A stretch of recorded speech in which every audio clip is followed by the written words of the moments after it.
lagugu mashquulo, ha lagaa sheekeeyo, ha lagu dabagalo, ha lagugu wareego, dhammaantood ha kugu soo ururaan, xumahaaga ha raadiyaan, adigu hawshaada wado, cidna ha u joojinin, dhig jalaq ha u siinin, wakhti ha ku luminin, xataa adigoo arkaya inay kugu mashquulsan yihiin, iska dhig qof aan fahansanayn dantaadana hoosta ka wado.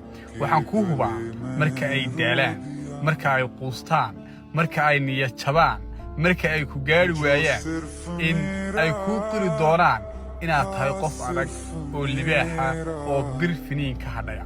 laakiin haddii aad la googoosato, haddii aad la ficiltanto, haddii aad istiraado wax kastoo ay ku yeelaan adna yeel, wax kastoo ay kugu sameeyaan adna kugu samee, waxaad ogsoonaataa inaad limin doonto qiimahaaga.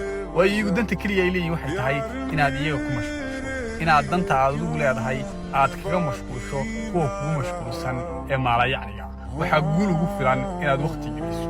markaa wakhti ha gelinin, wakhtina ha ku luminin, hore u soco.